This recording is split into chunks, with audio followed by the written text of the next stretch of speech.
Kelapa muda, kelapa tua, simpan sebiji di dalam guni. Berjumpa kita di Ramadan kedua. Macam mana puasa anda hari ini? Amboi. Tiba-tiba buka rancangan petani dengan pantun, nampak? Biasalah. Okey, tak apa. Fiza jual, saya beli. Silakan. Okey, dengar dengan teliti ya. Pergi ke pekan menjelang malam. Berehat sebentar di tepi payah. Petang ni macam petang semalam. Tak penat, tak ngantuk, tetap bermaya. Amboi, awak rasa apa ni bertenaga sampai sekarang? Sebenarnya Fiza, saya amat pentingkan apa yang saya makan waktu sahur. Untuk Fiza dan juga para penonton, pemakanan seimbang dapat bekalkan nutrien yang cukup untuk kita kekal bertenaga sepanjang hari. Untuk dapatkan panduan memilih menu sahur dan berbuka yang sihat, terus bersama Suzairi dalam segmen Seimbang nanti. Ya, dan Fiza pula akan bawa kita bertemu dengan seorang raja. Ini raja bukan sebarang raja, ini raja kulinari. Beliau akan berkongsi resepi bubur yang anda boleh hidang sebagai santapan berbuka. Mari Fiza, kita sedia masuk menghadap ni. Boleh? Nanti dulu Suzairi. Sebelum kita singsing lengan di dapur, saya nak ajak awak dan penonton teroka pakaian yang sesuai untuk kita gayakan di bulan Ramadan ni. Mari. Kemeriahan bulan Ramadan ni sudah dapat dirasakan sejak semalam lagi. Dengan ramai yang berkesempatan untuk berbuka puasa dan juga melakukan amalan-amalan yang digalakkan bersempena Ramadan. Dalam menyambut bulan yang mulia ini, kita juga digalakkan untuk fit check penampilan kita agar kelihatan sopan dan beradab sepanjang Ramadan ini. Saya akan membawa anda cuci mata, memilih pakaian yang sesuai untuk Ramadan anda tahun ini.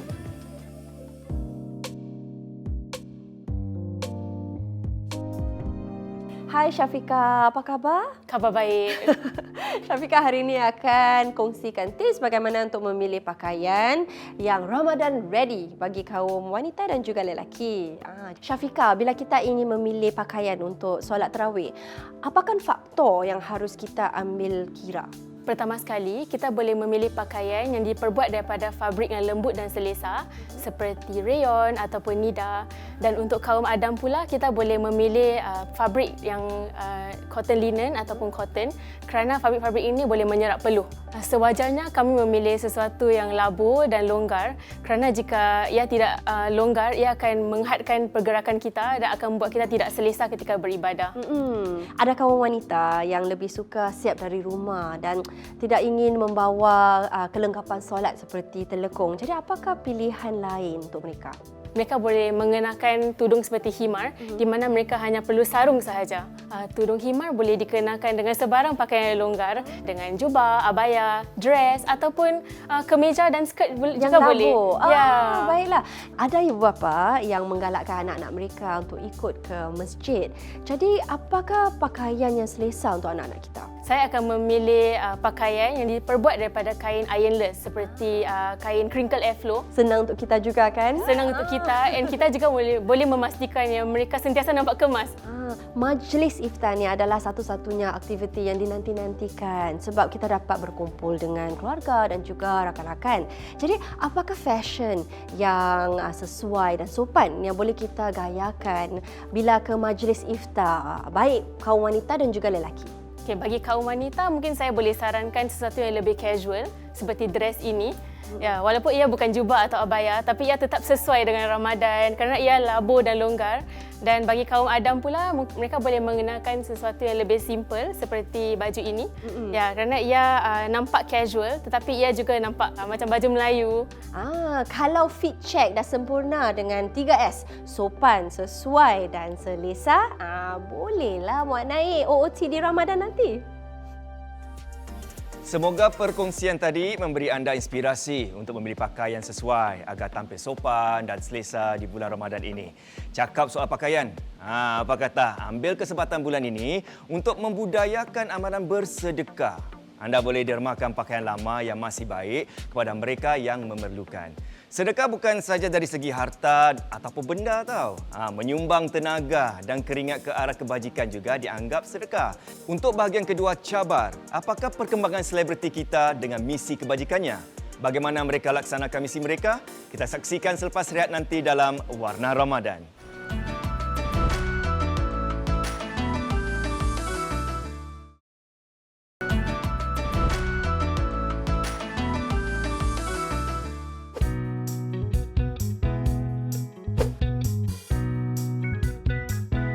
Di Ramadan kali ini, saya ingin terapkan nilai-nilai memberi dan membantu orang yang memerlukan. Elia, kita kena tolong orang, okey? Okey.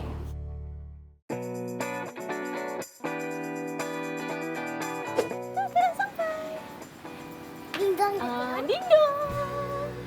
Hello semua. Hello. Hai kawan-kawan. Boleh kita join? Boleh. Wah, kita nak buat apa hari ni? Kita nak buat alas gelas atau coaster menggunakan bahan resin dan dihiasi dengan bunga-bunga kering. Pertama, kita akan bancukan cecair A dan ke dalam cecair B. Sebelum tu, untuk mencantikkan cecair yang tiada warna ni, kita akan mengambil sedikit glitters. Bila dah sebati, kita akan tuangkan cecair A dan B tadi ke dalam cetak yang diberikan. Sekarang kita akan hiasi alas gelas ni dengan bunga kering.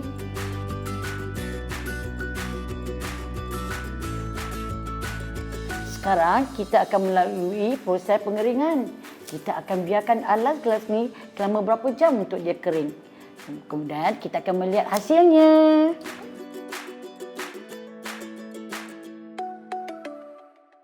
Okey, Puan Zaliha, saya nak tanya sikitlah. Jadi, apakah antara aktiviti harian yang dilakukan oleh para pelajar di pusat ini? Pada setiap hari Isnin hingga Rabu, mereka akan hadiri kelas tuition yang dikendalikan Yayasan Mendaki. Pelajar-pelajar kami juga akan diberi masa dan bantuan untuk menyelesaikan kerja sekolah mereka. Selain dari itu, kami juga mengadakan aktiviti bersama seperti sesi membaca, bercerita, membuat kraft tangan dan projek berkumpulan. Jadi, sempena bulan Ramadan ni, apakah yang bakal dilakukan oleh mereka dan apakah matlamat utamanya? Sempena bulan Ramadan tahun ini, kami ada buat kerja kemasyarakatan khas bersama Masjid Akaf Kampung Melayu. Para pelajar kami akan mereka alas gelas atau coaster dengan menggunakan bahan resin dan dihiaskan dengan bunga kering. Alas gelas ini akan dihadiahkan khas kepada Masjid Akaf untuk penggunaan mereka. Wow, terima kasih Puan Zaliha kerana kongsi bersama saya. Terima kasih. Terima kasih Lydia kerana datang ke pusat kami. Daripada minat menjadi kebajikan. Ikuti bahagian ketiga cabar pada hari Jumaat ini untuk ketahui apakah pula langkah selanjutnya bagi Lydia dan anaknya. Sebenarnya, bulan Ramadan ini banyak mendidik diri kita dari segi pribadi, rohani dan juga jasmani. Kalau cakap soal jasmani, ramai yang pasang niat untuk turunkan berat badan kan? Dengar macam mudah, tetapi ada juga yang terkandas di tengah jalan. Di mana kekurangannya? Mari bersama Suzairi. Berpuasa di bulan Ramadan bukan sahaja memberikan ganjaran rohani tetapi juga pelbagai manfaat kesihatan yang dapat diraih. Untuk sembang lebih lanjut tentang kebaikan berpuasa, tentang tubuh kita, saya bersama dengan seorang pakar pemakanan iaitu Cik Humaira Hamid. Mari Kak, apa khabar? Terima kasih mengundang saya hari ini. Bila kita berpuasa ni kan, kita sebenarnya beri peluang kepada organ pencernaan kita untuk kata orang tu berehat daripada bekerja keras. Ya, sebab sepanjang tahun dia bekerja untuk membuang segala toksin daripada badan kita. Betul tak? Ya, betul. Dan pada masa inilah boleh membantu sistem-sistem kita, organ-organ kita untuk berfungsi dengan lebih baik. Jadi apa yang berlaku pada tubuh badan kita bila kita berpuasa? Okey, jadi pada awalnya kita berpuasa, selepas 3 hingga 4 jam tanpa makan, badan kita punya paras gula dan insulin akan turun. Pada masa itulah kita menggunakan glikogen, simpanan glikogen untuk memberikan tenaga. Tetapi ini boleh berterusan sehingga 18 jam. Dan selepas 12 jam gitu, badan kita pula akan mula menggunakan lemak, iaitu dipanggil ketosis.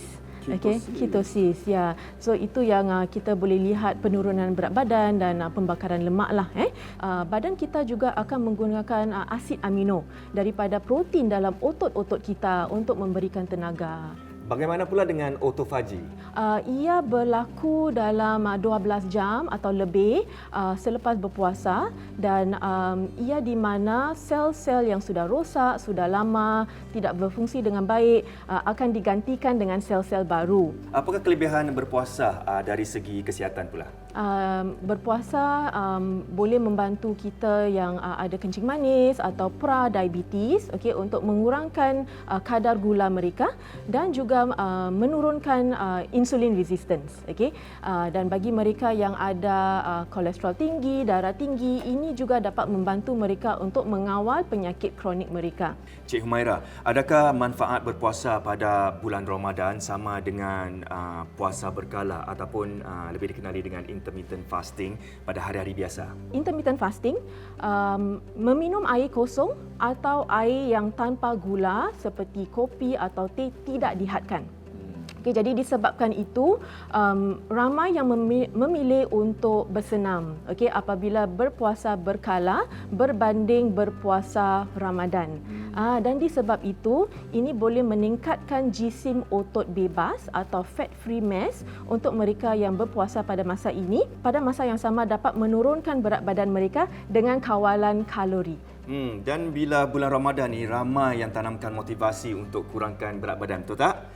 Okey, tapi tak semua yang berjaya, tak dapat capai matlamat tu. Apakah sebab berat badan kita gagal turun? Mungkin kerana pemakanan kami, okey. Jadi pada bulan Ramadan memang hidangan-hidangan yang disediakan kebanyakannya tinggi gula, tinggi lemak sebab kononnya macam reward lah selepas sehari berpuasa. Jadi pengambilan kalori yang sering tinggi ini yang menyebabkan kita gagal turun berat badan. Lagi satu adalah dari segi senaman kita, kan? Sebab apabila kita berpuasa, kebanyakan daripada kami elakkan daripada bersenam sebab tidak mahu rasa lapar, tidak mahu dehidrasi. Jadi walaupun kalori itu sama dengan bulan-bulan yang lain, tetapi dengan kurang senaman, ini menyebabkan berat badan kita boleh naik. Apakah panduan kesihatan bagi pesakit kencing manis dan darah tinggi yang hendak berpuasa? Untuk mereka yang ada kencing manis, disarankan untuk lewatkan sahur anda. Okey, jadi jarak mereka berpuasa itu, jumlah jam yang mereka berpuasa lebih pendek sedikitlah. Okey, untuk mengelakkan daripada hypoglycemia, okey, di mana gula dalam darah rendah. Okey, dan mereka juga harus uji darah mereka dengan lebih kerap. Okey, sebab kemungkinan hipoglycemia pada awal sebelum kita buka puasa atau hyperglycemia, okey, juga mungkin boleh berlaku. Dan bila ia berlaku, anda harus membatalkan puasa. Manfaat berpuasa juga boleh kita raih selepas bulan Ramadan jika amalan ini dapat diteruskan pada bulan-bulan biasa kerana ia sangat menguntungkan pada rohani dan jasmani kita. Terima kasih banyak Humaira kerana sudi kongsi kebaikan berpuasa kepada kesihatan kita dan juga beri panduan memilih juadah bersahur dan juga berbuka puasa. Terima kasih Suzairi dan kepada penonton-penonton di sana, selamat berpuasa. Dengar tu. Walaupun organ pencernaan kita dapat berehat semasa kita berpuasa, tak semestinya aktiviti fizikal juga kita rehatkan terus. Betul Fiza. Ada yang tak nak bersenam sebab takut memudaratkan diri. Sebenarnya ada waktu yang sesuai untuk kita lakukan senaman. Saya pernah terbaca sebaik-baiknya menjelang waktu berbuka. Sebab bersenam dengan perut kosong akan gunakan lebih banyak lemak untuk dibakar. Kita pun tak perlu tunggu lama untuk berbuka. Alahai, kalau nak dekat waktu berbuka itulah masa saya sibuk di dapur. Tak jadilah nak bersenam. Cancel order. Awak masih boleh bersenam lah. Apa kata awak sediakan sajian yang ringan. Tak perlu banyak masa untuk siapkan dan boleh kembalikan tenaga yang hilang. Macam resepi yang tetamu hidang kita akan kongsikan nanti. Okey, kalau macam tu saya nak cuba. Kalau begitu, selepas rehat nanti saya bawa awak berjumpa dengannya dalam Warna Ramadan.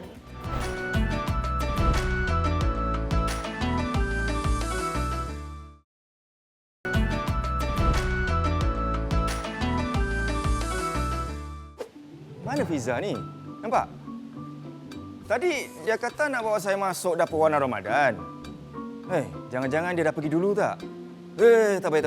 Ini semua buruk sangka. Tolak tepi. Bukan perut saja kena mesti puasa ya. Hati, mata, lidah, telinga pun kena puasa juga. Tak apalah, saya tunggu saja. Bila tiba bulan puasa, selain juadah utama, selalunya ada menu tambahan seperti pencuci mulut dan manisan untuk beri nikmat di tekak. Betul tak Zakia? Betul tu Fiza. Pencuci mulut dapat kembalikan tenaga kepada tubuh kita setelah seharian berpuasa. Pencuci mulut ni banyak jenis, termasuk kategori bubur. Jadi apakah sajian yang Zakia ingin sampaikan ke penonton Warna Ramadan hari ini? Hari ini saya akan sediakan bubur suji. Ini adalah resepi hidangan nenek saya.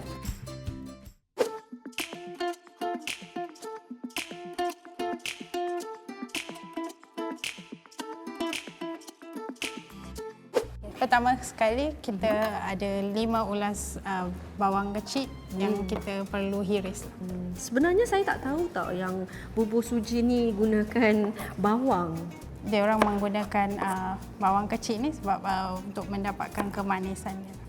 Okey, jadi kita boleh mula panaskan minyak. Jadi berapa banyak ghee yang kita harus gunakan? Dalam 2 sudu besar. So, kita masukkan bawang kecil ni. Kita kena goreng dia sampai dia Kuning-kuningan. kuningan. Jadi tadi Zakia katakan ini resepi nenek Zakia. Apa perbezaannya dengan resepi yang ada? Resepi yang menggunakan santan.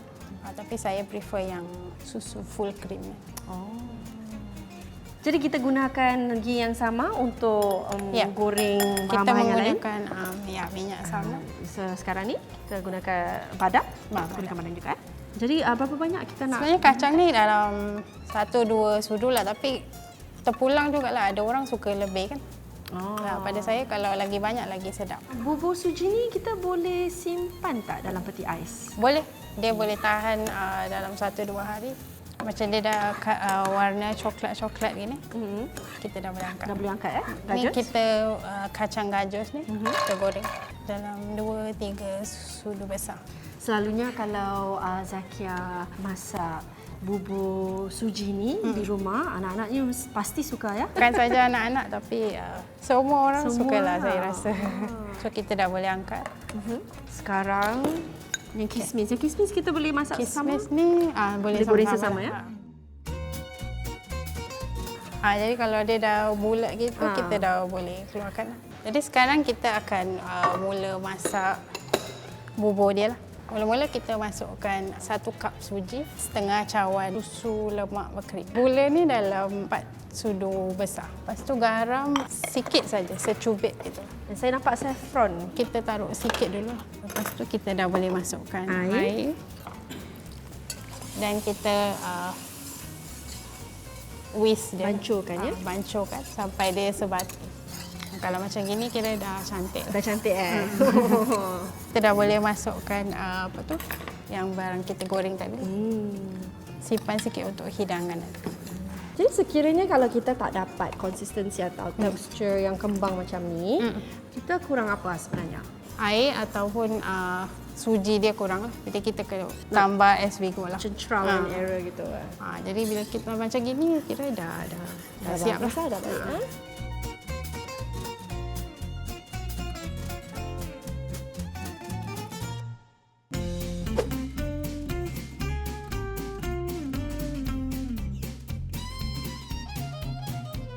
Inilah hasil bubur suji yang disediakan oleh juara Raja Kulinari Zakia Jalil. Kepada anda yang suka pencuci mulut yang kaya dengan perisa eksotik, cubalah resepi ni. Terima kasih Zakia kongsi resepi ini dengan kita semua. Sama-sama. Untuk mendapatkan lebih banyak resepi yang pasti akan membuka selera anda sempena bulan Ramadan ini, terus menonton segmen hidang di Warna Ramadan.